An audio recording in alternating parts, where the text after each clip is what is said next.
네, 오늘 말씀은 영적인 어린아이로 멈추지 말고 장성한 어른으로 계속 자라가라 라는 내용입니다. 예수님은 모든 믿는 자의 큰 대제사장이라고 이야기하고 있어요. 구약에 이스라엘 아론 계열 대제사장들 있지 않습니까? 그들과 차원이 다르다. 왜냐하면 멜기세덱의 반차를 따르는 아주 독특하고 영원한 대제사장이기 때문이다. 이렇게 얘기하고 있어요. 여러분, 예수님이 멜기세덱과 같은 대제사장이다. 이 말은 이 당시에 지금 고난을 겪고 있는 성도들에게 굉장히 큰 위로와 힘이 되었습니다. 근데 멜기세덱이 누군지 모르면 무슨 위로가 되겠습니까? 자, 예를 한번 들어볼게요. 과거 우리 6.25 전쟁 때 산골 마을에는 인터넷이나 이런 정보가 발달하지 않아서 북한군이 쳐들어왔을 때 그냥 속수무책으로 당했다고 하거든요. 그런 자료들이 있습니다. 근데 그 사람들이 몇 명 안 돼요. 북한군에 쳐들어온 사람들이. 거의 이제 후퇴하고 퇴각하기 전에 얻어 걸린 게 그런 마을이었던 겁니다. 이제 딱 들어왔는데 마을 사람들은 이 북한군 때문에 어떻게 해요? 고통을 받고 있어요. 근데 옆에 사는 동네에서 누군가 와서 이제 미군이라는 나라가 거의 다 와서 우리를 지금 도와주고 있다. 이렇게 얘기를 한다는 거예요. 이때 마을 사람들이 미군이 누군지를 모르면 이 소식이 기쁜 소식일까요? 기쁜 소식이 아닐까요? 기쁜 소식이 될 수가 없어요. 왜냐하면 미국이 어떤 나라고 얼마나 강한지 모르기 때문입니다. 지금 당장 북한군 몇 명 때문에 우리 이 마을 사람들이 고통스러워 한다는 것만 보고 지금 그 현재 처지를 보고 괴로워하고 있다는 거예요. 미국이라는 나라가 어떤 나라인지 모르고 얼마나 강대국인지 모르면 소망이 안 생기는 거죠. 이와 마찬가지입니다. 초대교회 교인들도 지금 현재 어떤 상황이 있냐면 로마 제국의 탄압, 기독교를 믿는다는 이유로, 그리고 같은 유대 민족 안에서도 유대교를 믿지 않으니까 배신자로 핍박당하고 있는 상황이에요. 이런 교인들에게 히브리서 기자는 예수님이 멜기세덱과 같은 대제사장이다.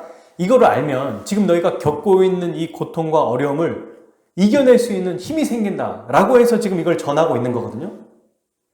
히브리서 기자는 그래서 멜기세덱을 막 아주 한참 재미있게 설명하고 있습니다. 막 침 튀기면서 열심히 설명하고 있는 거예요. 그게 5장에 우리가 지난주에 살펴봤던 말씀들이죠. 근데 이 얘기를 딱 들으면 이렇게 또 질문할 수 있어요. 그럼 멜기세덱만 알면 되는 거야?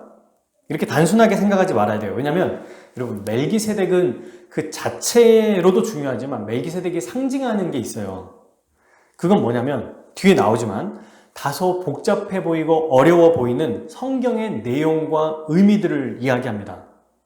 그러니까 멜기세덱을 아는 것은 영적으로 단단한 음식을 먹는 것과 같아요. 성경의 여러 중요한 지식과 교리를 아는 거죠. 이게 여러분, 멜기세덱만 아는 게 아니라 멜기세덱이 상징하는 성경의 교리, 신학, 우리가 생각하는 어려운 말씀들도 이해하는 걸 말하는 거거든요. 근데 이걸 오늘날 교회도 한번 그대로 적용해 볼게요. 교회나 목사가 무조건 쉬운 말씀, 이거 이해하기 어려우니까 그냥 단순한 말씀만 우리에게 좀 알려주라 라고 말한다면 우리는 자라가지 못할 거예요. 거기에 대해서 이 히브리서 기자는 오늘날 우리에게도 경각심을 주고 있다는 겁니다. 그래서 여러분, 오늘 말씀은요, 성경 말씀을 듣는 것을 싫어하거나 혹은 어려운 말씀을 알아가기 싫어하는 사람들, 또는 이 말씀을 듣고 순종하기 싫어하는 사람들에 대해서 책망하고 동시에 권면하는 내용이에요. 그래서 우리가 잘 알고 있는 말씀이잖아요. 젖먹이는 어린아이와 같은 자들이다. 그러니 이런 어린아이들 같은 자들에서 뭐 해야 된다? 벗어나야 된다. 자라가야 된다. 이렇게 얘기하는 거거든요. 이게 오늘 말씀의 핵심입니다. 자, 그러면 말씀을 한번 볼게요. 11절 보겠습니다. 멜기세덱에 관하여는 우리가 할 말이 많으나, 지금 뭐라고 말해요? 할 말이 많다고 그러죠. 말하고 싶은 게 많다는 겁니다. 그런데 너희가 듣는 것이 두나무로 설명하기 어려우니라.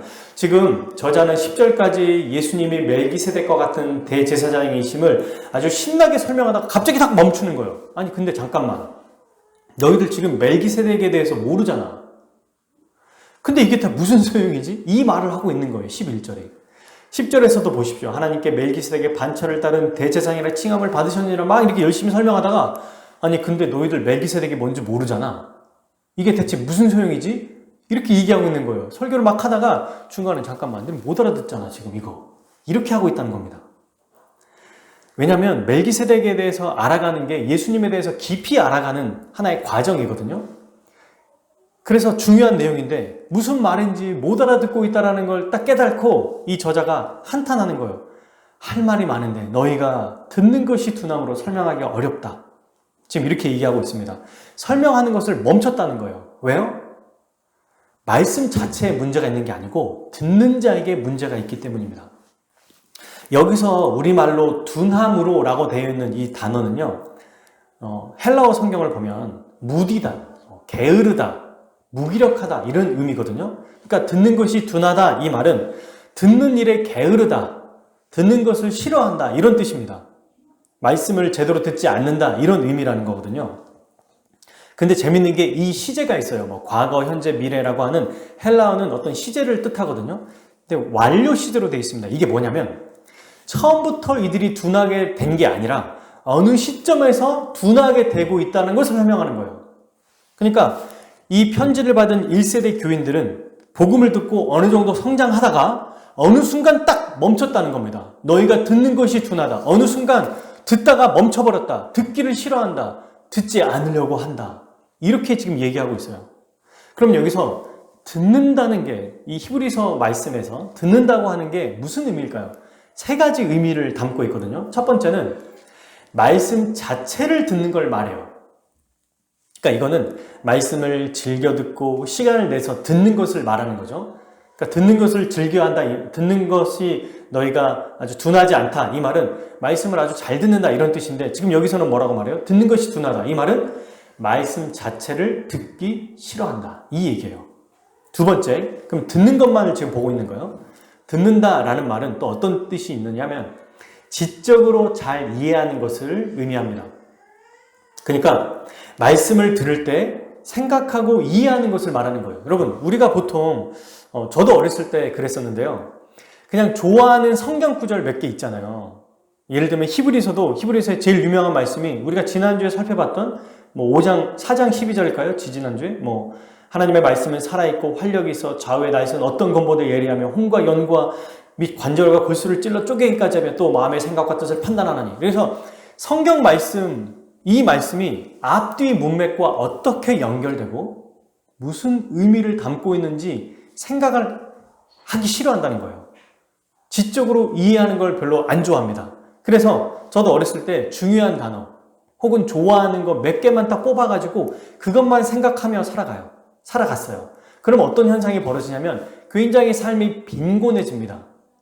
논리적으로 연결이 안 되니까 그냥 자기가 하고 싶은 이야기로 해석하는 거예요. 여러분, 지적으로 잘 이해하는 것은 예를 들면 이런 거예요. 이 구절이 무슨 의미지? 앞뒤 문맥과 어떤 의미가 있을까? 지금 6장을 우리가 공부하고 있지 않습니까? 5장 후반절. 그러면 5장은 4장과 3장과 어떤 의미가 있을까? 이렇게 생각하면서 차근차근 이해하려고 하는 것을 바로 듣는 것이라고 말하는 거예요. 이 히브리서에서는. 그러니까 여러분, 말씀을 이해하는 것은 그냥 틀어놓고 우리가 막 설거지할 때 음악 틀어놓는 것 듯이 우리 어머니들 또 아버지들 열심히 신앙생활 하시는 분들 보면 항상 TV를 틀어놓고 뭘 하시거든요. CTS든 CBS든 좋은 겁니다. 근데 그렇게 하면 집중해서 듣지 못하기 때문에 어떤 말인지 잘 모르고 쭉 듣다가 좋아하는 말이 딱 꽂히면 그냥 그것만 붙잡는 거예요.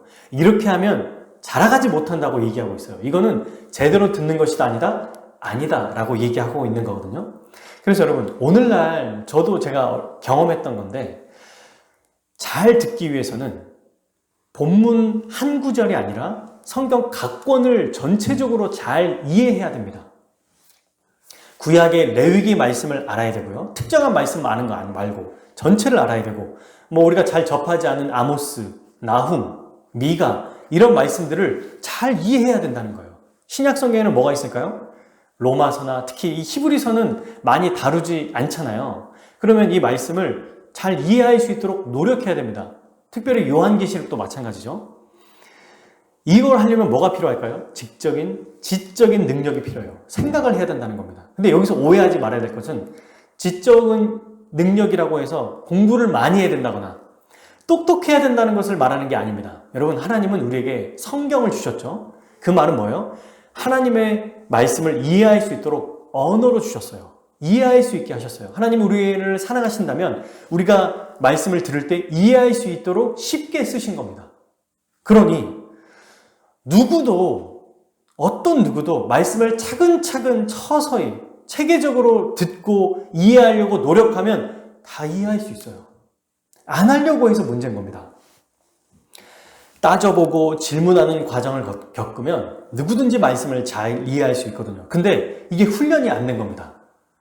말씀을 들으면 일단 빨리 짧게 끝내라. 이게 이제 요구하는 거고, 두 번째, 좀 재미있게 하고 좀 즐겁게 좀 얘기하지 무슨 뭐 본문을 바로 들어가가지고 막 이게 어떻고 저렇고 이거 뭐 이렇게 너무 어렵게 설명하냐 라고 얘기하고요.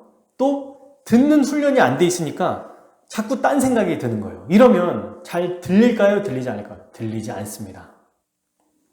여러분, 근데 아이들이 좋아하는 놀이나 게임을 할 때 어떻게 배우는 줄 아세요? 그게 될 때까지 해요. 집중하고 막 즐거워하고 정신 집중해가지고 잠도 안 자고 배웁니다. 그래서 어떻게 해요? 결국에는 그 일을 즐겁게 해내는 거예요. 이게 바로 지적으로 이해하는 거예요. 뭔가 똑똑하고 막 머리가 좋아서 이해하는 게 아니고 말씀을 하나씩 배워가는 거. 이게 바로 잘 듣는 것을 얘기하는 겁니다. 자, 마지막 세 번째. 듣는 것은 순종을 의미해요.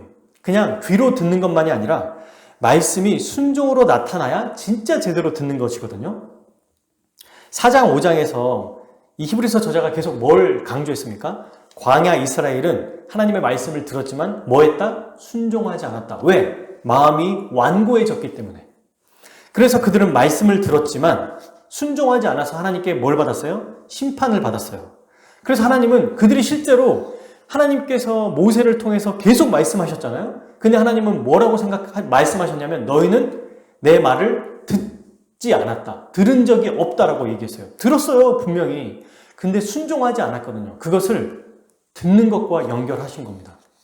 그러므로 여러분, 듣는 것이 둔하다, 게으르다 이것을 연결하면 방금 앞에 듣는 것의 세 가지 의미를 얘기했죠. 말씀 자체를 듣는 것, 그리고 지적으로 잘 이해하려고 노력하는 것, 그 다음에 순종하는 것. 이 세 가지를 잘 해야 되는데 이것이 둔해졌다는 것은 무슨 뜻이에요? 말씀 자체를 듣기 싫어한다는 것을 말하는 거고요. 첫 번째로. 두 번째는 조금만 어려운 내용이 나오면 거부하는 것을 말하는 거고, 세 번째, 순종하는 거 필요 없고 듣는 것만으로도 충분하다고 여기는 것. 이게 듣는 것이 둔하다는 뜻입니다. 지금 히브리서 교인들이 이러고 있다는 거예요. 말씀을 얘기했지만 잘 안 들으려고 하고 어느 순간부터 또 어려운 말씀이 나오면 교리적인 거 얘기 나오고 뭔가 앞뒤 연결해야 되고 뭐 어려운 단어 나오면 어려워 하고 안 들으려고 하고, 또 말씀이 들렸을 때 순종하려고 하기보다는 듣는 것으로만으로 만족하는 것. 그래서 뭐라고 말하냐면 내가 더 이상 말 못하겠다. 멜기세덱에 대해 설명해봐야 무슨 의미가 있냐 너희들에게. 이렇게 얘기하고 있는 거예요. 자, 여러분, 이것을 듣는 것을 둔하는 걸 오늘날 우리에게 적용하면 어떤 의미가 있을까?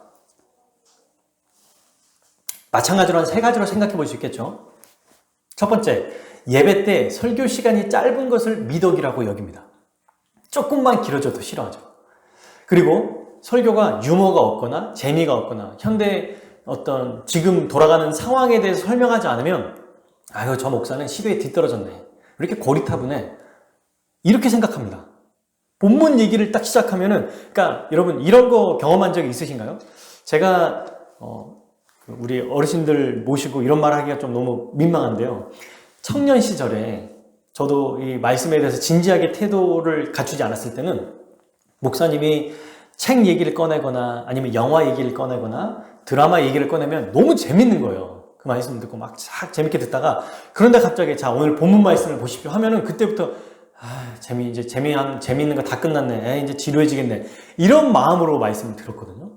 실제로 그 목사님도 말씀을 잘 알고 계시지만 잘 이해하게 하려고 다른 얘기를 쭉 하시다가 결국 정말 정작 알고 싶은 말씀은 10분 정도 될까요?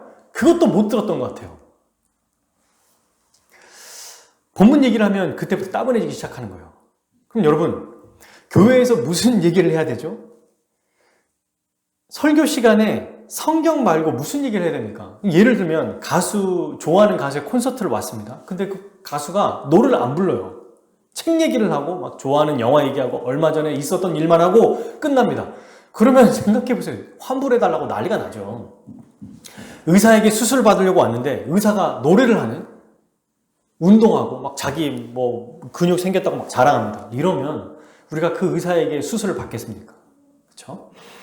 자, 두 번째는 오늘날 우리에게 적용하면 이 듣는 것이 둔하는 것은 오늘날 신학과 교리를 고리타분한 것으로 생각하는 겁니다. 사실 여러분, 우리는 성경이나 교리에 대해서 관심 없이 사는 것을 아주 당연하게 여기는 시대에 살고 있어요. 아니, 누가 그런 걸 공부하냐 요즘에.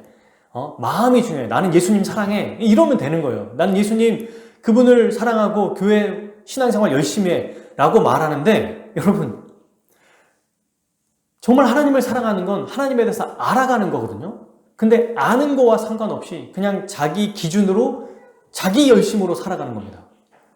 그러면서 열심히 공부하려고 하는 사람들을 보고 아유, 쟤는 시대에 어울리지 않아. 왜 너만 그렇게 특별하게 살려고 그래? 라고 얘기하는데요. 기독교 역사를 보면, 우리 2000년 역사를 보면 이렇게까지 공부를 안 했던 시대가 현재입니다. 오늘날입니다. 진짜 공부를 많이 했어요. 교회에서 뭐 신학, 성경 공부도 하고 주중 공부도 하고. 우리 생각해 보십시오. 저희 어머니께 얘기를 들어보면 70년대, 80년대 때만 해도 늘 부흥집회 가서 기도원에 가서 말씀 듣고. 저는 지금도 그때가 기억이 나요. 어머니 따라가서 80년대에 아주 어렸을 때인데 그때는 그 기도원에서 다 같이 잤거든요. 남녀 혼숙을 했어요. 그냥 물론 뭐 그게 불 꺼놓고 자지 않고 불 켜놓고 거기서 울기도 하고 기도하고 이불 덮고, 그러니까 내 옆에 있는 사람과 같이 기도하고 그냥 그 자리에 딱 이불 펼쳐놓고 잔 거예요. 근데 그 사람의 땀 냄새가 너무 좋았어요. 아침에 딱 그 눈을 뜨면은 그 앞에 강사님이 와서 찬양하고 다 누워있는 사람도 있고 자고 있는 사람도 있고 또 양치질하고 오는 분도 있고. 근데 그때 그 2박 3일의 이 은혜가 너무 커서 너무 행복했었거든요. 그 기억이 있습니다. 밤마다 막 기도하고 찬양하고 말씀 듣고 아멘 하고 외치고 그렇게 살아갔을 때가 있었어요. 근데 지금은 어떻습니까? 뭐 교회에서 뭐 좀 하려고 하면은 아유 뭐 지금 바쁜 시대 뭐 그런 것까지 하려고 그러냐 라고 하면서 넘어가고 있는 시대로 좀 생각이 돼요. 자, 그리고 이제 세 번째, 이 듣는 것이 둔하다는 것을 오늘로 적용하면 그냥 듣기만 해도 충분하다라고 생각하는 거예요. 오늘날도. 그래서 이렇게 생각합니다. 주일에 말씀을 잘 들으면 된다. 그리고 이제 내일부터 시작되는 월요일의 삶은 내가 생각했던 대로 살면 된다고 여기는 거예요. 말씀대로 순종하며 사는 것은 신앙의 선택이라고 생각합니다. 그러니까 어떤 말씀을 딱 들었을 때는 이 말씀 너무 좋네? 이건 내가 순종해야지. 근데 어떤 말씀이 딱 들어오면 저거는 나한테 안 맞아. 저거는 누구한테 맞는, 저 집사님한테, 권사님한테, 장로님한테 맞는 말씀이고 나한테는 안 어울려. 저거는 아직은 내가 순종 안 해야겠다. 이렇게 옵션으로 생각하는 거예요. 이게 이 당시의 교인들도 그렇고 우리도 이런 삶을 살 수 있다는 겁니다. 이렇게 살아가는 사람도 있다는 거예요. 이러면 어떻게 된다는 겁니까? 영적인 어린아이로 멈춰 있는 거예요. 이런 자들을 뭐라고 부르냐? 12, 13절 읽어볼까요? 때가 오래되었으므로 너희가 다시 선생이 되었을 터인데 너희가 다시 하나님의 말씀에 초보에 대하여 누구에게서 가르침을 받아야 될 처지니 단단한 음식은 못 먹고 젖이나 먹어야 될 자가 되었도다. 그러면서 뭐 이렇게 말합니다. 이걸 보고 말씀을 듣는 것을 둔한 자에게 이는 젖을 먹은 자마다 뭐다? 어린 아이니. 의의 말씀을 경험하지 못한 자예요. 뭐라고 불러요? 어린아이라고 부른다는 거예요. 나이가 상관이 없습니다. 신앙의 연차와 경륜이 상관이 없어요. 그냥 듣는 것이 둔한 자는 말씀의 초보, 즉 아주 기본적인 것만 알고 있는 자들은 영적인 어린아이라고 부르고 있어요. 근데 이렇게 말하면 히브리서 편지를 받은 교인들이 좀 억울하지 않을까요? 아니 너무 심한 거 아니야? 우리가 뭘 그렇게 잘못했어? 라고 이렇게 생각할 수 있는데 네, 이들에게 충분한 이 잘못의 책임이 있습니다. 그게 뭐냐면 때가 12절에 나오죠. 때가 오래되었으므로. 예수님을 이제 막 믿은 초신자면 이런 얘기를 안 해요. 어린아이일 수밖에 없으니까요. 근데 믿은 지 오래됐는데도 여전히 영적인 어린아이로 있는 것은 책망받기에 마땅하다는 겁니다. 뭐라고 말합니까? 오래되었으니까 너희가 마땅히 당연히 지금 뭐가 돼야 된다? 선생이 됐어야 된다 지금. 여기서 말하는 선생은요, 저와 같은 목사를 정도의 수준을 얘기하는 게 아니고 기본적인 말씀의 지식을 가지고 믿지 않는 사람들에게 이 복음의 핵심을 설명할 수 있는 정도를 얘기하는 거예요.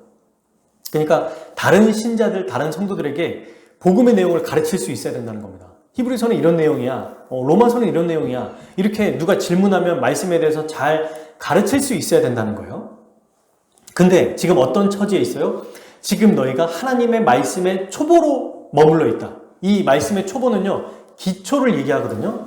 그래서 기초부터 너희들을 가르쳐야 될 상태에 지금 너희가 놓여 있다, 이 얘기하고 있습니다. 이 기초는 몸은 어른인데 정신은 어린아이 수준. 그래서 알파벳을 얘기해요. 이 헬라어로는. 우리나라로 말하면 뭐예요? 가나다라를 얘기하는 겁니다. 아니, 지금 문학을 이해하고 철학을 이해해야 될 나이인데 가나다라부터 가르쳐야 된다는 거예요, 지금. 처음부터 다시 배워야 될 판이다, 지금 너희가.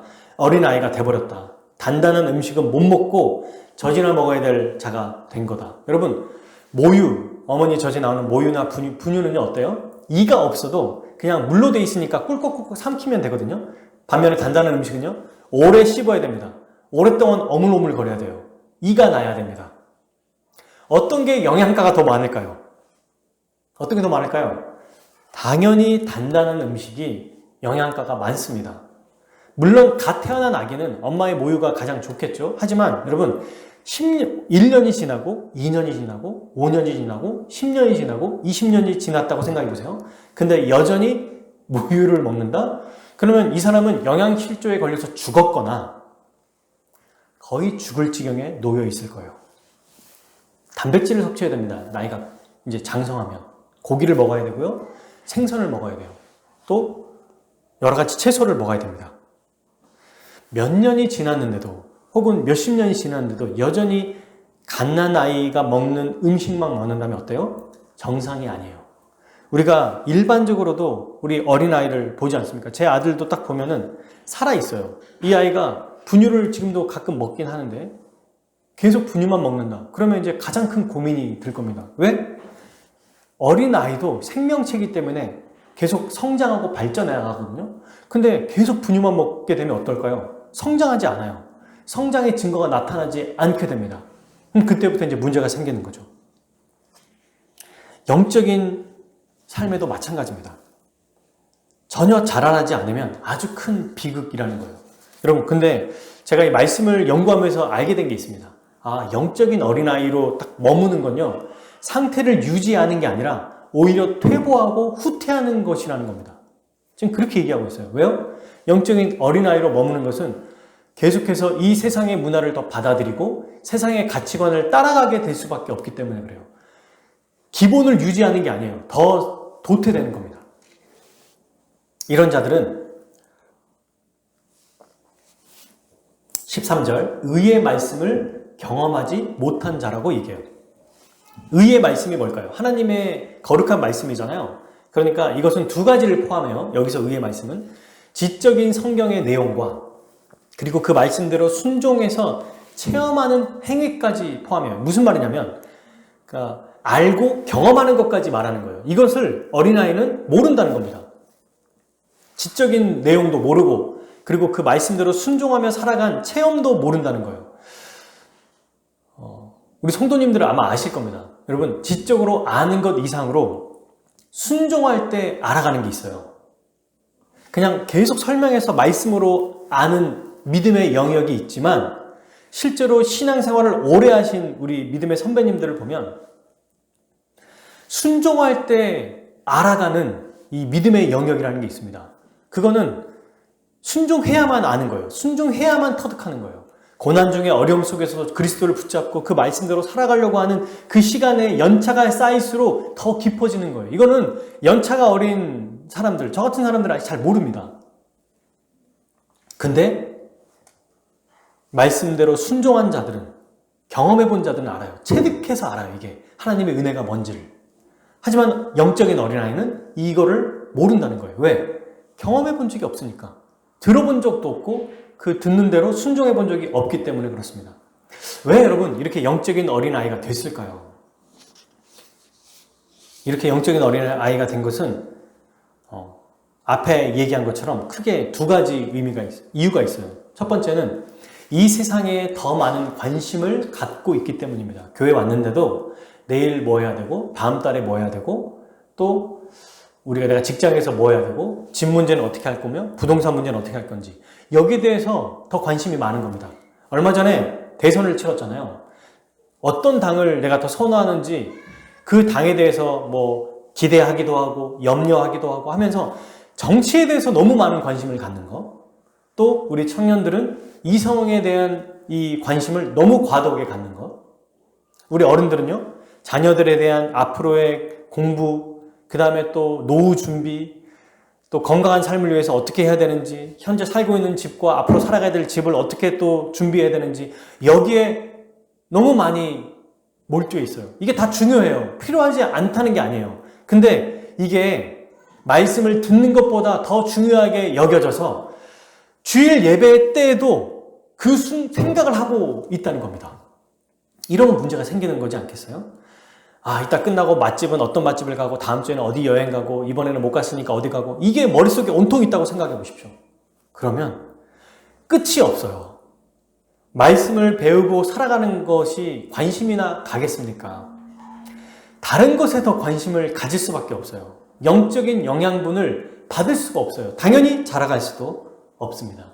이 세상에 더 많은 관심을 가지면 영적인 어린아이로 멈춰 있을 수밖에 없다는 거예요. 두 번째, 교리와 신학, 조금 복잡하고 다소 어려운 말씀을 배우는 것에 대해서 시간을 쏟지 않기 때문입니다. 여러분, 오늘날에도 어떤 사람들은 이렇게 생각해요. 교리와 신학이 중요합니다. 이러면 저도 예전에 그렇게 생각한 적이 있는데, 이 사람들은 영적으로 차갑고 사랑이 없는 자라고 생각해요. 여러분, 이게 진짜 쟤는 머리만 커졌어, 공부만 하려고 그래. 아니에요. 여러분, 자녀가 부모를 사랑하려면 부모에 대해서 잘 알아야 되거든요. 근데 낳기만 하고 20년 동안 이산가족처럼 딱 만나면 부모를 바로 사랑할 수 있습니까? 20년 동안 지지고 볶고 울고 불고 하면서 수많은 세월을 겪고 부모님에 대해서 알아갈 때 진짜 비로소 사랑할 수 있는 거와 똑같아요. 근데 부모님에 대해서는 별로 관심도 안 갖고 그냥 사랑한다라는 그 말만 하면서 살아가는 자가 얼마나 부모님을 더 사랑할 수 있겠습니까? 이와 마찬가지예요. 하나님에 대해서 배우기를 싫어하는데 오히려 더 열심히 배우는 사람들을 쟤네들은 머리만 커졌어, 사랑이 없어, 이렇게 말한다는 겁니다. 심지어 여러분, 교회에서 제가 재밌는 일을 겪었는데요. 자, 우리 교회는 성경 공부를 합니다. 이러면 제일 먼저 말하는 얘기가 뭔지 아세요? 저기 신천지인가? 아니 언제부터 저는 이게 너무 답답해요. 성경을 배우는 우리 이 믿음의 유산이 이단에게 넘어갔죠? 성경 공부를 한다고 하면 이단이라고 지금 여기는 이 시대에 우리가 살고 있다는 겁니다. 조금만 어렵게 설교하면 지금도 세상에 바빠 죽겠는데 뭐 그런 것까지 다 얘기하냐, 그런 거 이해할 시간이 없다, 나 지금 바쁘다 라고 말하면서 살아가는 게 너무 안타깝다는 거예요. 저희 교회도 그래서 처음에 이제 교회를 개척하기 전에 성경 공부한다고 할 때 이단 아니야? 라고 의심을 받은 적이 있어요. 말씀을 제대로 배우려고 하고 가르치려고 하면 이단이라고 말하는 이 시대가 참 너무 안타까운 마음을 가지었습니다. 성경이 하나님의 진리라고 동의하지만 배우는데 전혀 시간을 쏟지 않아요. 그래서 미국의 어떤 그 기독교 기관에서 미국인들을 대상으로, 이게 몇 년 안 됐거든요, 조사한 게 있습니다. 자기가 기독교인이라고 하는 사람들에게 몇 가지 조사를 했는데 이렇게 얘기했대요. 첫 번째, 10계명을 다 외웁니까 했더니 한 반 정도 사람들이 잘 못 외우고요.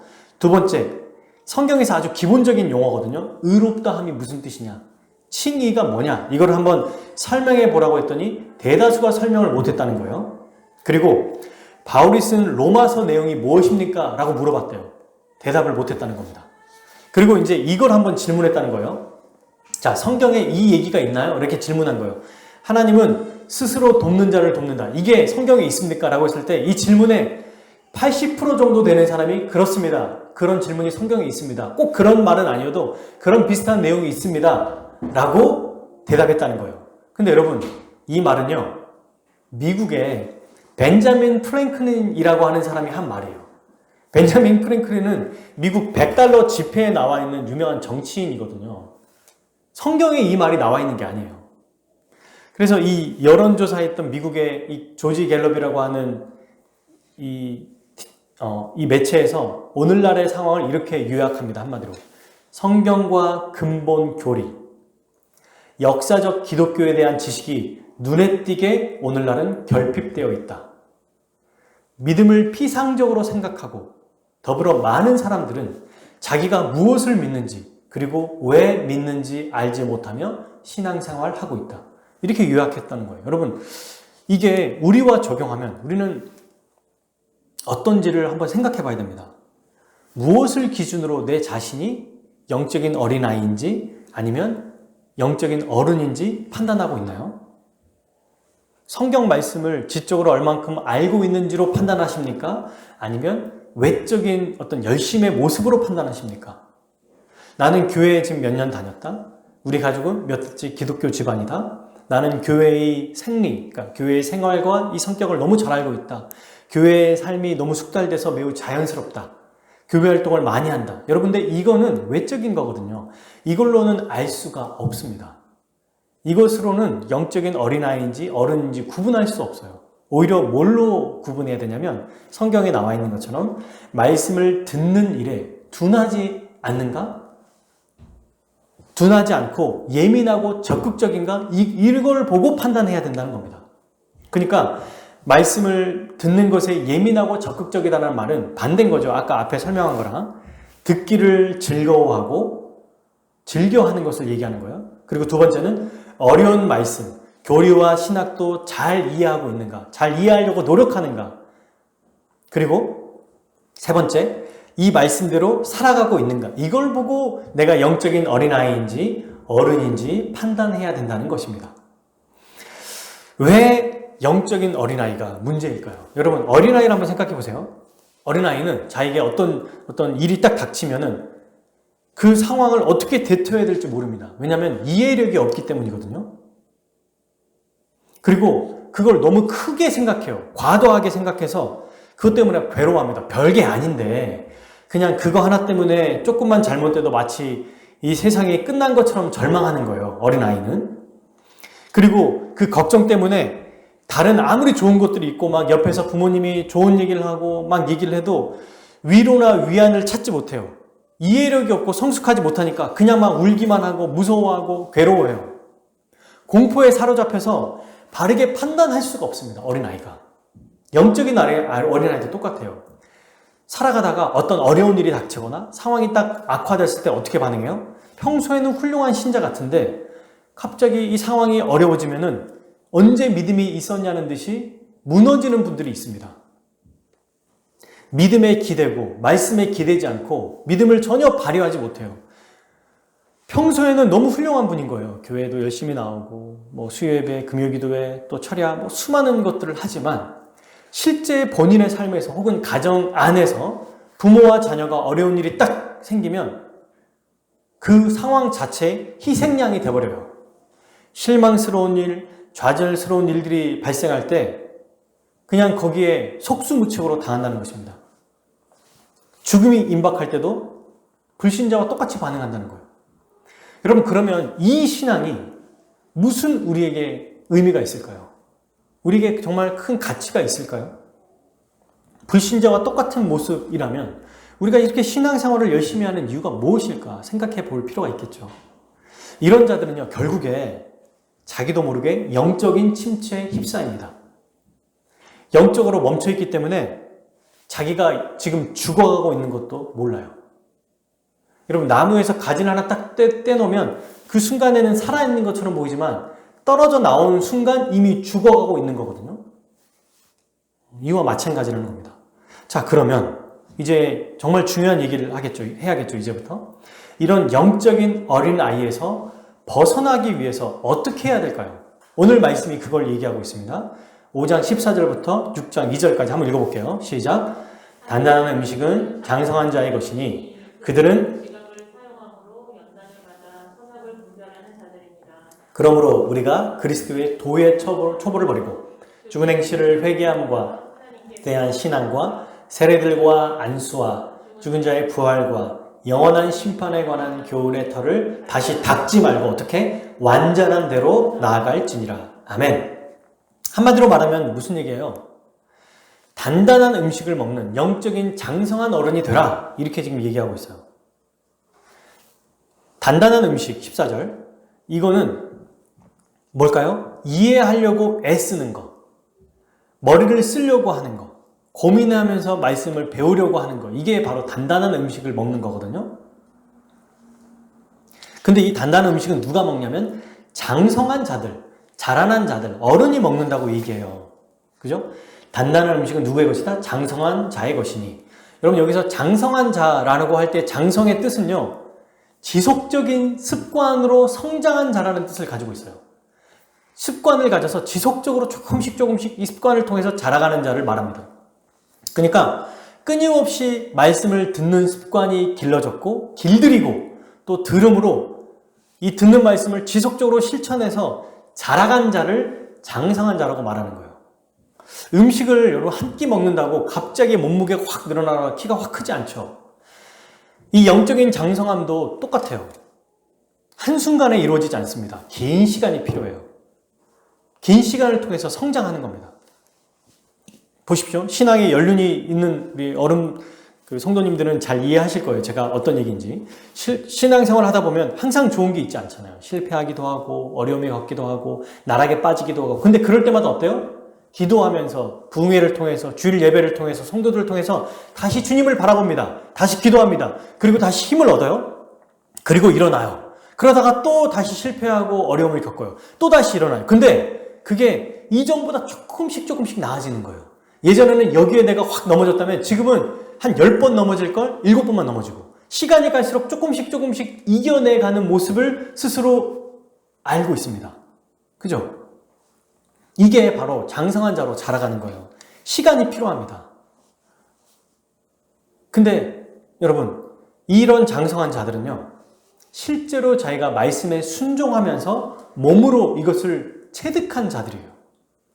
그러니까 아무리 설명해도 몰라요. 어린아이들은. 나중에 너 10대가 되면 이런 어려움이 있을 거야. 결혼하기 전에 이런 어려움이 있을 거야. 이런 얘기를 백날 해도 몰라요. 결혼하면 아이 태어나면 이렇게 어려울 거야. 그러니 이때 이렇게 해야 돼. 라고 하는 거를 엄마 아버지 말을 잔소리로만 듣습니다. 결혼하기 전에는. 아이를 낳기 전에는. 근데 막상 아이를 낳으면 알게 돼요. 아 이런 거구나. 이와 마찬가지로 여러분 실제로 체득해야만 알게 돼요. 장성한 자는. 그러니까 하루아침에 되는 게 아니라 어떻게 된다? 단단한 음식을 먹음으로 조금씩 성장하는 거예요. 이렇게 해야 된다는 거예요. 단단한 음식을 먹어라. 그래야 장성한 자로 자라간다. 이렇게 얘기하는 겁니다. 근데 이 장성한 자는 어떤 특징을 가지고 있어요? 지각을 사용함으로. 그죠? 생각한다는 겁니다. 이해하려고 노력한다는 거예요. 분별하려고 노력한다는 거예요. 아무 생각 없는 어린아이처럼 그냥 무조건 그냥 받아들이고 막 그냥 무조건 해보는 게 아니라 뭘 해요? 지각, 생각, 두뇌를 사용한다는 거예요. 지적으로 말씀을 깨달으려고 노력한다는 거예요. 그것을 사용함으로 연단을 받아서 선악을 분별한다고 합니다. 연단이 한문으로 연이 수천 번의 연습, 단이 만 번의 연습인가 아마 그럴 거예요. 수만 번의 연습을 사용해요. 뭘 통해서? 단단한 음식, 말씀을 이해하려고 노력하고 또 깨달으려고 노력하고 배우려고 노력하면 이 수만 번의 노력을 통해서 어떻게 돼요? 선악을 분별하게 됩니다. 어린아이는 뭐가 좋고 나쁜지 몰라요. 나쁜 어른이 이렇게 멋지게 포장해가지고 딱 나타나도 나쁜 사람인지 모르거든요. 근데 장성한 어른은요, 딱 보면 알아요. 산전수전 겪으신 우리 어르신들은 사람을 딱 보기만 하면 압니다. 몇 마디 말씀만 걸어봐도 알아요. 그래서 부모님이 자녀가 딱 결혼 대상자라고 딱 데리고 오면 뭐라 그래요? 좋다, 나 마음에 든다, 마음에 안 든다. 한 번에 얘기하시잖아요. 왜요? 이런 수많은 경험이 쌓여 있기 때문에 그렇습니다. 한 번에 아신다는 거예요. 분별할 수 있다는 겁니다. 이렇게 분별이 너무너무 중요한 거예요. 영적으로 분별할 수 있게 되는 거예요. 어떤 것이 이 세상의 것인지, 어떤 것이 하나님의 뜻인지 알게 됩니다. 이걸 모르면요, 정말 열심히 신앙생활 하는데 자기를 위해 살아가는, 죄송합니다. 약간 잘못된 신자, 괴물 신자라고도 표현하거든요. 그러니까 겉으로 보기에는 모르는데 자기와 자기 가족만을 위해 기도하고 헌금하고 이게 그렇게 살아가는 분들이 있어요. 그러면 이런 분들은 사실 불교에서도 똑같이 그 돈을 내잖아요. 우상 숭배와 다를 바가 없어요. 인격적인 하나님이 아니라 자기의 소원을 이루기 위해서 헌금하고 기도하고 예배 생활하는 거예요. 자기 열심으로 내가 이렇게 했으니 도와주시겠지. 아까 벤자민 프랭클린이 했던 얘기, 열심히 하면 하나님이 도와주실 거다. 이 생각을 가지고 살아간다는 겁니다. 그러면 여러분 이렇게 되면 영적인 분별력 없이 살아가는 거는 이거는 자기에게 유익이 없습니다. 그러므로 이 히브리서 기자는 뭐라고 말합니까? 장성한 자로 먼저 단단한 음식을 뭐 해야 된다? 먹어야 한다. 이렇게 얘기하고 있어요. 저는 여러분 종종 신앙의 연륜이 조금 오래된 분들을 만나서 대화해 볼 때 깜짝 놀랄 때가 있었어요. 이분들을 만나서 얘기해 보면 너무 순수해요. 근데 잘 모르십니다. 그래서 어떤 문제가 딱 발생했을 때 대화를 하다 보면 성경의 기본적인 원리도 모르시니까 고민해요. 막 걱정하고 어떻게 될지 모르는 거예요. 제가 봤을 때는 분명히 열심히 신앙생활 하셨던 분인데 막상 1대1로 대화하다 보면은 너무 잘 모르시는 거예요. 너무 안타깝습니다. 그러면서 뭐라고 말하냐면 그냥 저는 하나님의 이렇게 이끌어 주시라고 기도만 하고 있다는 거예요. 아니요 여러분, 말씀을 잘 알면 이걸 분별할 수 있어요. 해야 되는지 말아야 되는지, 이 상황에서는 어떻게 해야 되는지 다 압니다. 그리고 그냥 견디는 게 아니라 이겨낼 수 있다니까요. 승리할 수 있어요. 말씀을 하면. 그게 말씀의 능력이잖아요. 근데 이런 분들, 이렇게 또 제가 정말 너무 존경하고 좋아하는 분들이었는데 막상 겪어보니까 이분들의 특징이 뭐만 어려운 일만 생기면 그냥 목사님께 쪼르르 쫓아가는 거예요. 목사님이 다 모르는데도 그냥 뭐 하면 목사님께 상의하고 뭐 하고. 목회자도 모르는 게 많거든요. 오히려 성도님들이 더 잘 알아요. 그리고 어린아이는 우리 아이, 지금 제 첫째 딸이 초등학교 1학년인데 처음에 준비물은 부모님이 다 챙겨줘요. 이거 챙겨줘야 되나? 저거 챙겨줘야 되나? 그러니까 그러면서 말해요. 엄마 뭐 해야 돼? 뭐 해야 돼? 얘기하는데 이제 제가 중학생이 됐는데도 엄마 내일은 뭐 챙겨줘야 돼? 뭐 챙겨가야 돼? 이렇게 말하면 정상이 아닌 거죠. 이건 잘하라는 게 아니에요. 이렇게 돼서는 안 되거든요. 근데 정말 열심히 신앙생활 하셨던 분들 중에서도 이런 분들을 제가 만날 때가 있습니다. 겉으로 보면 몰라요. 대화하다가 보면 알고 어떤 어려운 일이 딱 봉착했을 때 그때 드러나는 거예요. 그래서 여러분 그분들을 보면 너무 안타깝습니다. 그냥 쉽게 절망하고 쉽게 두려워하고, 그러니까 매일 항상 하시는 게 뭐냐면 늘 작정 기도를 하세요. 작정 기도가 나쁘다는 게 아닙니다. 근데 늘 이 문제를 해결하기 위한 작정 기도는 우리가 한평생 그렇게 살아간다면 안타깝잖아요. 하나님의 영광을 위해 살아가는 게 우리의 삶의 목적인데 생각해 보십시오. 매주 금요 기도회 때 올 때마다 자기의 죄만 회개하고 인생이 끝난다? 주일날 올 때마다 하나님 이거 도와주세요, 이루어주세요 라고 하고 끝난다면 우리 인생이 너무 초라하지 않을까요? 근데 어떤 사람은 금요 기도회 때마다 하나님 이렇게 실패했지만 또 말씀대로 살아서 이건 내가 순종했습니다. 감사합니다. 다음 주에는 더 잘해볼게요. 다음 주에는 더 내가 좀 이겨내볼게요.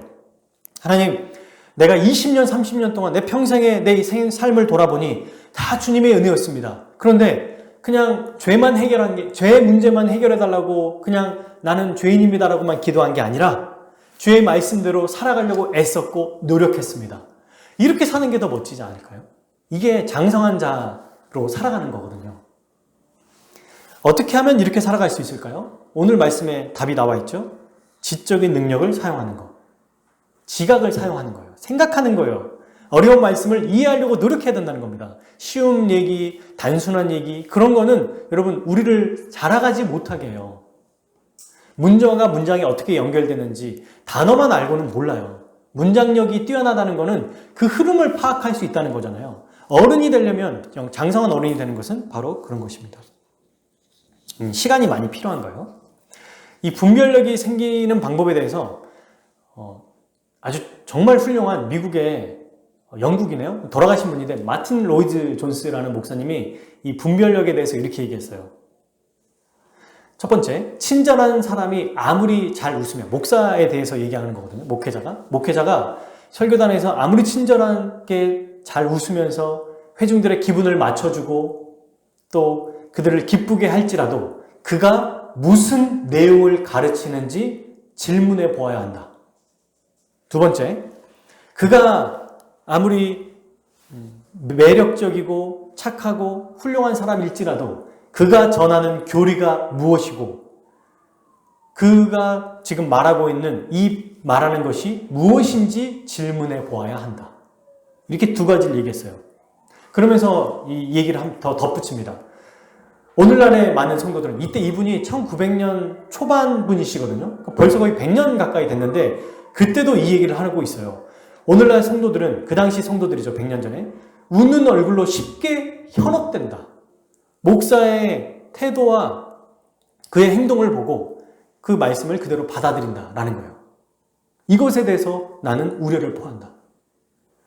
이런 자들은 에베소서의 말씀과 같이 온갖 세상의 교훈과 문화에 밀려서 여동하는 어린아이와 같기 때문이다. 뭘 얘기하고 있습니까? 교회 와서 성도들이나 목회자들이나 아니면 또 말씀을 전하는 어떤 부흥사가 오시거나 또는 외국에서 유명한 분들이 오시면 우리 한국교회의 성도님들은 너무 훌륭해요. 정말 기쁨으로 받아들이거든요. 근데 그러면서 뭘 해야 되냐면 반드시 지금 저 사람이 우리를 행복하게 하고 기분 좋게 하는데 근데 그 내용이 지금 옳은 거야? 맞아? 성경의 내용이야? 자기 이야기야? 아니면 이게 성경의 어떤 원리에 맞는 거야? 틀린 거야? 이걸 생각하면서 질문하면서 말씀을 들어야 된다는 것입니다. 그냥 그것대로 그냥 다 듣고 맞아, 좋아, 옳다고 여겨서는 안 돼요. 그거는 지각을 사용하는 게 아닙니다. 여러분 담임 목사의 말도 똑같아요. 저도 이렇게 얘기할 때 이 말씀이 맞는지를 여러분들이 성경을 보고 판단해야 됩니다. 그게 옳아요. 그냥 제가 이전에 부교육자로 있을 때 우리 성도님들께서 주로 어떤 생각을 가지고 있나 봤더니 담임 목사님이 설교하면 무조건 다 옳다고 생각하시더라고요. 맞습니다. 당연히 좋은 태도죠. 그런데 진짜 만약에 이분이 조금씩 어떤 예를 드는 거예요. 조금씩 변절돼가지고 이상한 얘기를 전하는데도 성도들이 그것에 대해서 전혀 이상하게 생각하지 않고 말씀을 받아들이게 돼서 나중에는 정말 성경이 말하는 믿음이 아니라 다른 것으로 완전히 벗어났다고 생각해 봅시다. 그럼 우리 주님이 딱 다시 오셨을 때 우리가 하나님 앞에 섰을 때 뭐라고 핑계댈 수 있을까요? 이렇게 핑계대야 됩니까? 아니 하나님 하나님께서 보내신 그 목사의 말을 열심히 들었을 뿐인데 왜 나는 지옥입니까? 왜 내가 심판받아야 됩니까? 라고 할 때 우리 하나님 이렇게 얘기하실 거예요. 내가 너에게 성경을 주지 않았냐? 말씀을 주지 않았냐? 그걸 보고 판단해야지 왜 고지고대로 듣느냐? 이렇게 얘기하는 거예요. 여러분 예수님도 복음서에서 뭐라고 얘기하셨게요? 과연 그러한지 판단해보라고 얘기했어요. 사도 바울도 그랬어요. 자기가 얘기하면서 갈라디아서에서 자기가 말하면서 내 말이 과연 그러한지 판단해야 된다고 말했어요. 사도행전은요. 날마다 그 말씀이 옳은지 생각하고 판단해 봐야 된다고 얘기했어요. 그래서 여러분 보세요. 사도행전에 베드로가 설교할 때 그 사람들이 듣고 과연 그런가 보고 그 말씀을 듣고 마음에 찔려서 돌이켰거든요. 그냥 아무 필터링 없이 다 받아들인 게 아니에요. 알아야 됩니다. 이게 정말 맞는 건가? 지각을 사용해야 돼요. 그래야 분별이 생겨요. 그래야 장성한 자가 되는 거예요. 이거 하지 않고는 아무리 오랜 동안 우리가 교회 생활을 하더라도 잘 자라가기가 어렵습니다. 이건 제가 하는 얘기가 아니고 성경이 하는 얘기예요. 그러므로 여러분 우리는 영적인 유아에서 벗어나도록 분별력이 생기게 노력해야 됩니다. 멈춰있는 상황이면 박차고 나가야 돼요. 영적인 장성한 어른이 돼야 됩니다. 이게 너무 중요해요. 그래서 히브리서 저자는 예수님에 대해서 신나게 설교하다가 갑자기 딱 멈추고 이 얘기를 하고 있는 겁니다. 잠깐.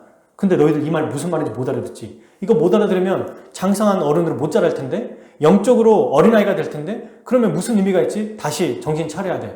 다시 깨어라. 다시 지각을 사용해야 돼. 분별해야 돼. 말씀을 듣는 것에 둔하지 마라. 예민해져라. 지금 이 얘기를 하고 있습니다. 6장 1절 계속해서 얘기하죠. 뭐라고 얘기해요? 그러므로 우리가 그리스도의 도의 초보를 버리라. 도의 초보는 기초고요. 아까 앞에서 말한 5장 12절에 하나님의 말씀의 초보와 똑같은 얘기예요. 그리스도의 도의 초보. 그러니까 말씀에 대한 기본적인 지식을 버려라 라는 얘기인데 진짜 기본적인 진리를 버려라는 뜻이 아니라 기본적인 진리에만 만족하지 말라는 얘기예요. 아주 기본적인 얘기. 그러니까 우리가 신앙생활 하면서 10년, 20년 됐는데 교회에서 그 사형리를 가지고 전도를 했을 때 너무 중요하죠. 너무 귀하죠. 복음 전도하는 게. 그것 외에 잘 모르는 것, 거기보다 조금 더 나아가는 정도로 머무르면 그리스도의 초보 안에 갇혀있는 자인 거예요. 근데 여러분, 제가 그 말씀을 보면서 좀 놀란 게 있는데요. 여기서 이 당시에 교인들에게 말하는 이 초보가 우리에게는 굉장히 수준이 높아요. 그래서 오늘날 교인들에게는 이건 초보가 아닌데? 라고 할 정도로 이것조차도 모른다는 겁니다. 이게 더 안타까운 현실인 거죠. 사형리나 또 내비게이터나 아니면 여러 가지 수많은 전도의 방식으로 또는 정말 우리 기독교 한국교회에 정말 하나님의 능력을 주셔서 많은 체험이 있고 경험이 있는데 거기서 이제는 넘어서야 되거든요. 그 체험만 붙잡고 계속 의지하는 것은 그냥 어린아이로 머물러 있는 것입니다. 초보이기 때문에 계속 늘 10년이 됐는데 운전기사인데 여전히 대형 버스를 몰아야 되는 운전기사인데 이종 보통 그것도 큰 도로만 다니고 있다고 생각해 보세요. 얼마나 답답하겠어요. 그죠? 이 그리스도의 도의 초보를 버려야 된다고 얘기해요. 이 기본적인 진리에 만족하지 말고 뛰어넘어야 된다고 얘기하는 거거든요. 이것을 1, 2절에 보면 세 가지로 묶어서 설명합니다. 그리스도의 도의 초보가 뭔지. 첫 번째는 죽은 행실을 회개하는 것과 하나님에 대한 신앙 하나. 두 번째 2절 세례와 안수 둘. 세 번째 죽은 자의 부활과 영원한 심판. 여러분 이거를 어떤 성도들에게 자 세례가 뭔지 한번 얘기해봐. 죽은 자의 부활이 어떤 거지? 라고 얘기하면 알 것 같은데 말하기가 좀 쉽지 않아요. 그리고 첫 번째 하나님께 대한 신앙, 믿음이 뭐야? 이렇게 물어보면 설명하기도 또 어려워요. 근데 이게 기본 중에 기본이라는 것입니다. 그래서 죽은 행실과 회개, 하나님께 대한 신앙은 쉽게 얘기하면 이런 거죠. 제가 이걸 다 자세히 설명하지 않을 거예요. 이건 너무나 기본적인 거고 우리 성도들은 알고 있을 거라고 생각하고요. 또는 앞으로도 계속 나오기 때문에 이 기본적에 대해서는 기본적으로 아주 간단하게만 다루겠습니다. 죽은 행실의 회개는 뭐예요? 하나님 앞에서 죄악된 행동, 하나님이 기뻐하시지 않는 것, 순종이 없는 삶을 회개하는 걸 말해요. 이걸 회개해야 된다. 여러분, 처음 우리가 예수님 믿을 때 제일 먼저 해야 되는 게 뭐죠? 자기의 삶을 회개하는 거예요. 자기 마음대로 살았고 죄 지은 것을 회개하는 거죠. 그죠?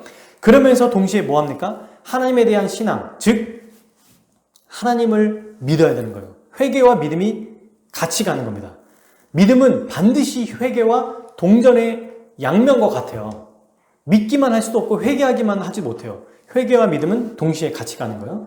회개했다면 어떻게 나아가요? 하나님께 나아가요. 근데 그 하나님께 나아가는 것은 누구를 통해서 나가죠? 예수 그리스도를. 그리스도의 십자가 은혜를 의지하고 나아가는 겁니다. 근데 많은 사람들이 이걸 모릅니다. 그래서 어떻게 해요? 회개는 하는데 어떤 회개냐면 그동안 내가 이전까지 열심히 안 했던 걸 회개하는 거야. 아, 그래. 수요예배 내가 늦었지. 지각 안 해야지. 아, 금요기도에 내가 이번 주에 빠졌는데 이번 주에 안 빠지. 이런 회개가 되면 안 돼요. 우리는 여러분 예배를 다 참석하고 한 번도 늦지 않아도 우리의 힘으로 주님 앞에 하나님 앞에 나가면 다 심판받습니다. 예수 그리스도의 십자가를 믿고 그분을 의지해서 나가야지 내가 더 열심히 해야지 이걸로 나가는 게 아니에요. 이걸로 나가는 건 그거를 성경에서는 율법의 행위, 자기의라고 얘기하죠. 이거에 대해서 이제 갈라디아서에서 아주 자세히 얘기하니까 갈라디아서를 참고하면 되겠죠.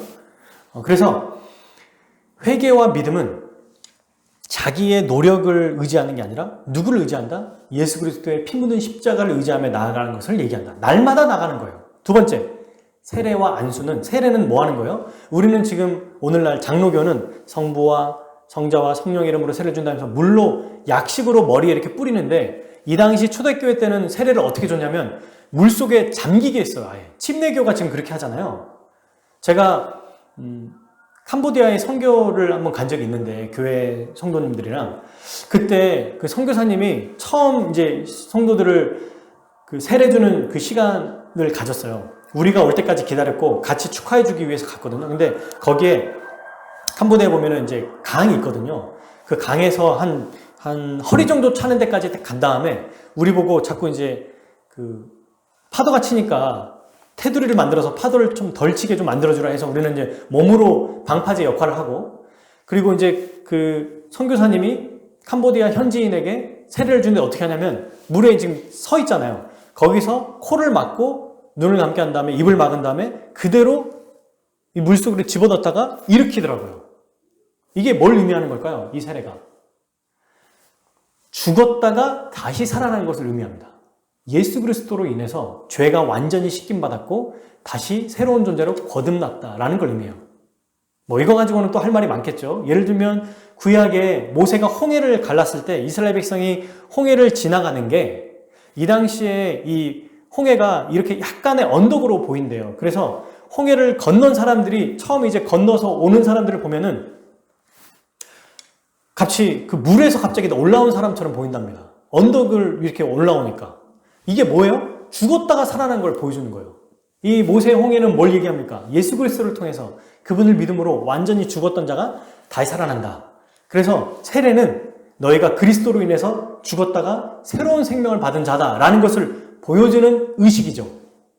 모든 죄가 완전히 씻김받았다. 그리고 안수는 뭐예요? 안수할 때 어떤 일이 벌어지죠? 이 당시에는 안수할 때 성령을 받았거든요. 그러니까 세례와 안수는 뭐예요? 예수 그리스도를 믿음으로 완전히 새로운 존재가 되어 성령을 받은 존재라는 걸 얘기하는 거죠. 그래서 성령을 받아서 신자로 살아가는 삶을 얘기해요. 이 세례와 안수는. 이제 막 예수님을 믿어서 회개하고 믿음으로 세례를 받고 성령을 받아서 이제는 말씀대로 살아가는 신자의 삶을 얘기하는 게 바로 세례와 안수다. 자, 그러면 마지막 세 번째. 이렇게 살아가다가 죽은 자의 부활과 영원한 심판은 뭡니까? 네, 죽음 이후에 뭐가 있다? 심판이 있다는 거예요. 주님이 오셔서 반드시 심판하신다는 거예요. 부활이 있다는 겁니다. 근데 거기서. 그래서 순자는 죽음 이후에 영원한 고통이 없는 기쁜 삶이 기다리고 있는 거죠. 부활이 기다리고 있습니다. 여러분, 이게 바로 기독교의 아주 기본적인 그리스도의 도의 촉구라는 겁니다. 이렇게 기본적인 말씀을 토대로 딛고 계속해서 배우고 자라가야 된다. 지금 이 얘기하고 있습니다. 어디까지 자라가야 된다? 완전한 대로 나아갈지니라. 6장 2절에 되죠. 완전한다라는 거는 이 뜻은 목표에 도달하는 걸 의미하거든요. 그러니까 이렇게 하면 이렇게 목표에 도달하도록 계속 자라가라 이 얘기예요. 이 기본적인 교훈을 중심으로 목표를 향해 나아가라. 이 목표가 어딥니까? 예수 그리스도죠. 에베소서 4장 3절에 이렇게 얘기해요. 우리가 다 하나님의 아들을 믿는 것과 아는 일에 하나가 되어 온전한 사람을 이루어 그리스도의 어디? 장성한 분량이 충만한 데까지 이르르니. 목표가 어디라고요? 예수 그리스도까지. 네. 근데 여러분, 맞다. 이제 어린아이가 아니라 영적인 어른으로 내가 자라가야겠다. 근데 우리가 자라갈 수 있습니까? 할 수 있어요? 자, 자라가기 위해서 어떻게 됩니까? 제가 방법을 알려드릴게요 하면서 자, 오늘부터 새벽 기도를 나오십시오. 오늘부터 2시간씩 기도하십시오. 말씀으로 전도하시고 뭐하고 이런 방법으로는 안 돼요. 안 돼요. 이걸로는 우리 못 자라가요. 이걸 먼저 알아야 됩니다. 안 됩니다. 안 돼요. 우리의 행위로는 절대로 안 됩니다. 죽었다 깨어나도 안 돼요. 내가 교회를 오래 다녔으니까 저도 기독교 3대째거든요. 우리 애들은 4대겠죠. 우리가 4대니까 그걸로 나가면 바로 실패하고 망합니다. 대대로 따지면 제가 가끔씩 늘 얘기하지만 실제 아브라함의 후손이 이스라엘에 있을 거 아니에요. 그럼 몇 대입니까 거기는 대체? 수십 대. 예수님의 계보에 있는 그 대는 우리보다 훨씬 더 대단하고 훌륭하잖아요. 근데 그렇게 따지는 게 아니라니까요. 우리의 신앙의 연륜과 경험이나 혈통으로 따지는 게 아닙니다. 부모님이 기도를 많이 했으니까 좋죠. 저도 부모님의 특히 어머니 기도를 받고 자랐거든요. 크게 유익이 있지만 그것으로 인해서 그걸 의지해서 우리가 자라갈 수 있는 게 아니에요. 열심히 신앙생활 했으니까? 헌금 많이 했으니까? 기도 많이 했으니까? 아니요, 그것은 그걸로 자라가는 게 아닙니다. 이건 다 자기의예요. 자기의. 자기가 드러나기 위한 자기의. 이러면 다 심판받아요. 어떻게 나아가야 됩니까? 어떻게 우리는 그리스도의 장성한 분량까지 자라갈 수 있죠? 4장 16절에 얘기하죠. 한번 읽어볼까요? 히브리서 4장 16절. 시작. 그러므로 우리는 긍휼하심을 받고 때를 따라 돕는 은혜를 얻기 위하여 은혜의 보좌 앞에 담대히 나아갈 것이니라. 아멘. 어떻게 된다고요? 하나님이 보내신 예수 그리스도를 의지하여 나아가는 거예요. 그분을 의지하며 나가는 거예요. 내가 했던 거, 내가 가지고 있는 어떤 것을 가지고 의지하는 게 아닙니다. 이건 우리 힘으로 되는 게 아니에요. 이걸 6장 3절에서 뭐라고 얘기하는지 아십니까? 마지막이죠. 오늘 말씀의 마지막. 읽어볼까요? 하나님께서 허락하시면 우리가 이것을 하리라. 아멘. 하나님께서 하시는 거예요. 하나님이 허락하신다는 거예요. 그분이 하신다는 겁니다. 우리가 하는 게 아니고 그분이 하신다는 거예요. 여러분, 우리의 운명은 우리의 힘으로 제어할 수 없어요. 그랬으면 다 했겠죠. 다 하지 않았겠어요? 우리의 장성함에 이르는 것도 하나님의 도우심이 절대적입니다. 우리가 말씀을 듣고 이해하고 순종하도록 이 영적인 성숙을 이루는 것도 다 하나님의 선물입니다. 어떤 자에게 이런 은혜가 있죠?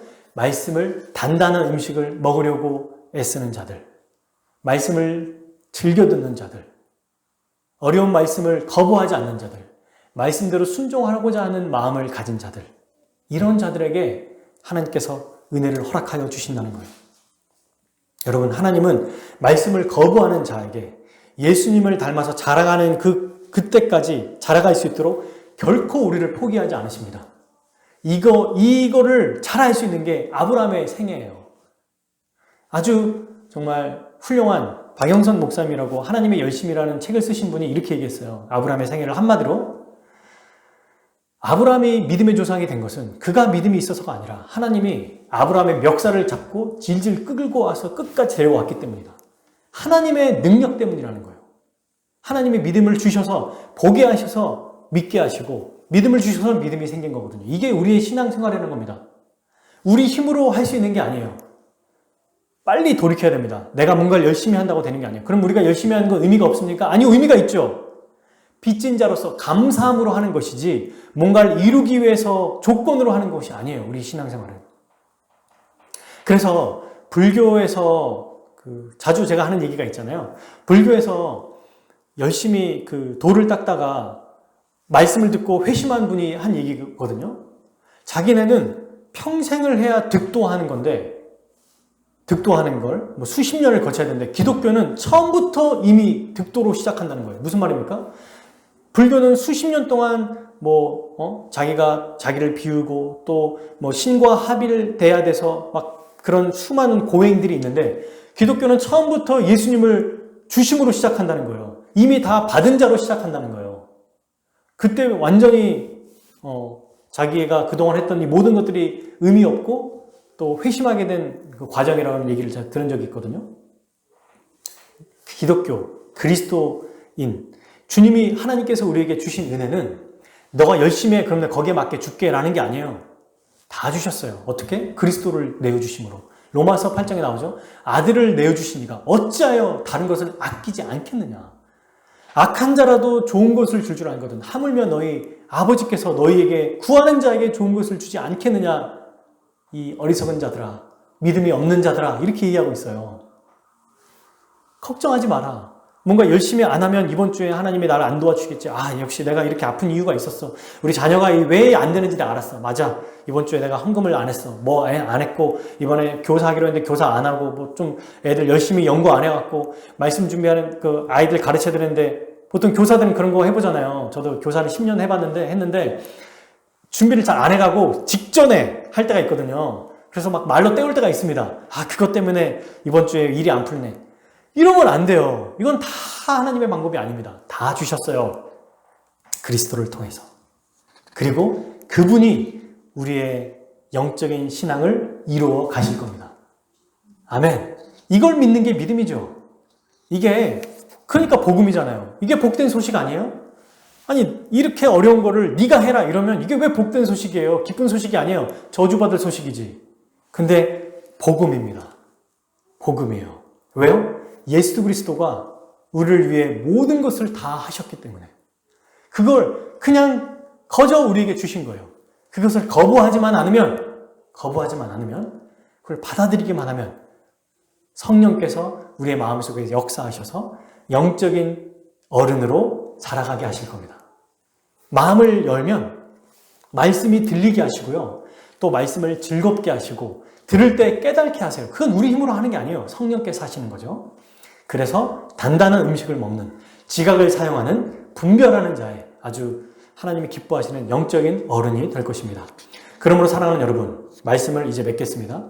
어떻게 우리는 살아야 될까요? 영적인 어린아이의 모습으로 멈춰있지 말고 계속해서 조금씩 영적인 어른으로 자라가야 됩니다. 그러면 어떻게 되죠? 듣는 것에 둔한 것을 반대로 해야 돼요. 듣는 것을 예민하고 부지런하게 해야 됩니다. 이걸 세 가지로 말씀드릴 거예요. 첫 번째, 말씀을 어떻게 해라? 즐겨 들어라. 말씀 듣는 시간이 항상 확보돼야 돼요. 내가 지금 시간을 어디에 쏟고 있는가? 스스로 점검해 봐야 돼요. 한 달 전에, 1년 전에, 10년 전보다 더 내가 온전히 하나님 앞에 나아가고 있는가? 아니면 똑같은가? 10년, 20년, 30년 지나도 그 자리에서 한 걸음도 나아가지 못하고 있는가를 생각해 봐야 됩니다. 만약에 한 걸음도 나아가지 못하고 있다면 어떻게 돼요? 하나님과 더 가까운 시간을 보내야 돼요. 세상과 보내는 시간을 줄이고 하나님과 보내는 시간을 늘려야 됩니다. 근데 이렇게 얘기해요. 영적인 어린아이는. 아유, 목사님, 저는 매일 변하는 사회에 적응하기도 바빠요. 말씀 배우는 거 말고도 이 땅에 지금 밥 벌어먹는 것도 살기가 바쁘다니까요. 시간이 없어요. 그런 데까지 내가 신경 쓸 겨를이 없습니다. 너무 바빠요. 이거는 나 지금 죽어가니까 내버려 두세요. 왜 나를 이렇게 간섭합니까? 이거 똑같은 거예요. 안 됩니다. 날마다 말씀을 들을 수 있는 시간을 확보하고 그래서 말씀을 통해서 우리 주 예수 그리스도를 알아가야 돼요. 지금 여기 히브리서 말씀이 단단한 음식이거든요. 멜기세덱이 단단한 음식이에요. 우리의 큰 대사장, 믿는 도리 이런 게 다 단단한 음식이에요. 이것을 이해할 수 있는 시간이 확보돼야 됩니다. 아무리 여러분 똑똑해도 시간이 없으면 이게 이해하기가 어려워요. 그래서 듣는 말씀을 즐겨 듣는 시간, 읽는 시간, 묵상하는 시간 이것을 충분히 가져야 된다라는 거예요. 두 번째, 단단한 말씀을 배워야 합니다. 제가 이걸 한번 좀 도전해드리고 싶어요. 사랑하는 여러분, 단단한 말씀을 사랑하는 취미를 가지십시오. 취미가 돼야 돼요, 이게. 특기가 돼야 돼요. 단단한 말씀을 듣는 거. 계속 응석을 받아주고 음식을 떠먹여주는 막 즐겁게 해주기를 바라는 어린아이 상태에 머물러 있어는 안 돼요. 교회 딱 왔는데 오늘은 목사님 어떤 말씀을 하실까? 내가 어떻게, 그러니까 집중해서 오는 거랑 오늘도 그저 그러겠지, 뭐 똑같겠지, 또 세상 얘기하고 이러겠지, 뭐 이미 다 아는 얘기. 주보만 딱, 제목만 보면 아는 거 있죠. 여기 딱 보면. 아브라함의 믿음, 오늘 이 얘기 하시겠구나. 교회의 사랑, 이 얘기 하시겠구나. 이러면 안 되겠죠. 목사 물론 잘해야 됩니다. 가장 중요하니까. 그러나 성도들도 어떤 태도로 와야 되는가? 정말 주님 말씀하십시오. 이 말씀을 내가 듣겠습니다. 주님, 이 말씀을 잘 이해할 수 있도록 도와주십시오. 이런 마음으로 와야 돼요. 그래야 여러분 이 단단한 음식을 먹을 수 있습니다. 이걸 익숙해져야 돼요, 이게. 그래서 기독교 2000년 역사를 보면 100년 이전에 1900년 동안에는 기독교의 유명한 유산 있죠. 우리가 지금 주보에서도 읽었던 소요리 분답 이런 것들도 매 주마다 막 2시간씩 배웠어요. 정통주의라고 해가지고 청교도 책, 고전 책, 유명한 책들 이런 것들을 읽었다는 거예요. 지적인 수준이 향상돼 있어요. 그러니까 어떤 문제가 딱 닥치면 어떻게 하는 줄 아세요? 목사님 이런 문제 생겼는데 어떻게 해요? 이렇게 하는 게 아니라 이런 문제에서는 이렇게 해야겠구나. 말씀의 원리에 따라서 이렇게 되는 거예요. 그래서 오히려 목사님에게 찾아가도 뭐라고 말하는 줄 아십니까? 목사님 이런 문제가 있어 제가 이렇게 기도하고 이렇게 하고 있으니 기도해 주십시오 라고 하는 거지. 어떻게 됩니까? 우리 자녀가 이런 문제가 있고 남편이 있던 문제가 있고 또 아내가 이런 문제가 있고 또 내 직장에 이런 거 있는데 어떻게 될까요?가 아니라 알아요, 다 어떻게 되는지. 그리고 성도들을 만나서 오히려 자기의 문제보다 다른 성도의 어려움을 가지고 기도해 주는 성숙한 어른이 된다는 것입니다. 어떻게 할 때? 단단한 말씀이 익숙해지고 이것을 잘 배울 때 그렇다는 거예요. 그러니 여러분 쉽게 가려고 하지 맙시다. 천천히 기본부터 채워나갔으면 좋겠어요. 오늘도 지금 보십시오. 죄송합니다. 벌써 이 설교가 1시간 10분이 지났어요. 이제 곧 끝납니다. 이렇게 긴 시간 동안 정말 다 설명하기도 지금 모자라요. 사실은 제가 6장 12절까지 하려고 했다가 어제 급히 잘랐습니다. 이러면 2시간, 3시간 하겠구나 해서 잘랐어요. 여러분, 단단한 음식, 어려운 말씀을 즐거워하고 또 기뻐할 때 어떻게 되냐면 우리의 영혼이 배불러요. 영혼이 막 행복합니다. 그래서 오늘 말씀을 듣고 딱 집에 가잖아요. 그러면 기억이 나요. 그냥 아무 생각 안 했는데도 말씀에 막 머릿속에 기억이 나. 그리고 밥을 안 먹었는데도 막 배부르다 이 마음이 듭니다. 영적으로 배불러야 돼요. 날마다, 매주. 항상 그래야 됩니다. 근데 물론 여기서 조건이 있습니다. 목사가 잘해야 돼요. 제가 잘해야 됩니다. 어렵게 설명하거나 못 알아듣게 설명하면 제 책임이에요. 근데 다른 사람들은 다 알아듣는데 나만 못 알아듣는다. 근데 목회자가 그냥 성도들이 이 정도 수준이면 됐어 하고 연구도 안 하고 공부도 안 하고 막 그냥 늘 똑같은 얘기 들었던 얘기 이렇게 반복하면 함께 죽어가는 거예요. 함께. 그게 아니라면 성도들도 열심히 목회자가 연구를 할 수 있도록 돕고 기도해야 되겠죠. 셋째, 말씀에 순종하라. 말씀을 들으면 항상 순종하는 연습을 해야 합니다. 근데 이 순종하는 연습을 어떻게 하라고 얘기하냐면 아까 말했던 로이 존스 목사님이 이렇게 얘기해요. 직장에서 혹은 내가 일하는 곳에서 자기의 재능과 능력을 어떻게 쓰고 있는지를 생각해봐라. 우리가 보통 직장에 가면 일 잘하는 최적화의 모드로 딱 변하잖아요. 그죠? 이거 빨리빨리 처리하고 집중해서 처리하잖아요. 그렇게 똑같이 말씀을 이해하고 연구하는데 쓰라는 거예요. 이 재능을. 그냥 직장생활 열심히 하려고 하는 거 거기에만 쓰지 말고 이 재능과 노력을 교회에서 말씀을 배우고 알아가고 순종하는데도 이 능력을 그대로 사용하라는 얘기입니다. 여러분 이때 중요한 게 뭐예요? 하나님의 은혜를 의지하며 함께 애쓰는 거죠. 순종할 때 더 알 수 있어요. 순종할 때 하나님 말씀을 더 알아갑니다. 근데 이거는 그냥 주님이 알아서 하시겠지 내버려두면 안 돼요. 왜? 뭐라고 얘기해요? 완자는 대로 나아갈진이라고 얘기했잖아요. 함께 이 일을 해야 된다는 겁니다. 연단이 필요하죠? 14절에 보니까 연단을 받아라고 했잖아요. 수천 수만 번을 연습하는 거예요. 신앙생활은 여러분 기계적으로 자동적으로 이루어지지 않습니다. 우리의 노력이 필요해요. 하나님의 은혜를 의지해서 완전한 대로 나아가야 돼요. 그리스도의 장성한 분량까지 자라가도록 말씀을 거부하지 말고 기뻐하고 말씀대로 살고자 애써야 합니다. 그때 우리가 말씀에 순종할 수 있어요. 이 모든 것이 물론 하나님의 은혜로 가능한 것이죠. 그럴 때 자라가는 것입니다. 사랑하는 여러분, 이 세 가지는 하나님이 우리에게 허락하시기에 가능한 거예요. 우리 힘으로 될 수 없어요. 그리스도 안에서 은혜를 우리에게 주셨기에 말씀을 듣게 하시고 어려운 말씀을 이해하게 하시고 또 들을 때 순종하게 하십니다. 내가 스스로 한 게 없어요. 그러므로 여러분 주의 은혜를 의지해서 오늘도 한 걸음 한 걸음씩 전진합시다. 처음부터 갑자기 내가 지금 너무 늦었네. 출발선이 늦었으니까 나 좀 빨리 해야 돼. 급하게 하지 마세요. 천천히 하나씩 그게 더 이렇게 단단해지는 거예요. 집을 지을 때 막 바쁘다고 며칠 만에 끝낸다 콘크리트 막 부어버리고 막 해보십시오. 절대로 단단해지지 않습니다. 부실공사가 돼요. 오히려 시간이 필요하죠. 하나씩 하고 끝내고 하나 끝나고 끝내고 이렇게 해야 되는 것입니다. 근데 이 모든 것을 어디에서 하게 하셨냐면 교회에서 누리게 하셨어요. 왜냐하면 교회에서 장성한 어른이 되는 겁니다. 스스로 혼자 신앙생활한다고 될 수 없어요. 왜? 교회가 바로 장성한 어른이 될 수 있도록 이 말씀이 선포되는 곳이기 때문에 그렇죠. 어려운 말씀을 목회자를 통해서 하나님이 선포하게 하시고 그 말씀을 잘 이해하게 하시는 겁니다. 말씀이 선포될 때 성령께서 역사하시는 거죠. 교회 안에서. 그리고 또 두 번째, 함께 교제하는 성도들 간에 여러분 교제하고 말씀을 들을 때 알게 돼요. 이렇게 말씀을 듣는 거구나. 어려운 말씀을 이렇게 배우는 거구나. 말씀을 이렇게 순종하는 거구나. 보면서 서로 격려받고 도전받는다는 것입니다. 나태해지려고 할 때 서로 보면서 힘을 얻는 거예요. 이게 바로 교회의 공동체를 우리에게 주신 이유입니다. 그러므로 날마다 어린아이에서 멈추지 말고 주를 향해 자라가는 우리 모든 하나님의 백성들, 모든 성도들 되기를 주님의 이름으로 축복합니다. 아멘.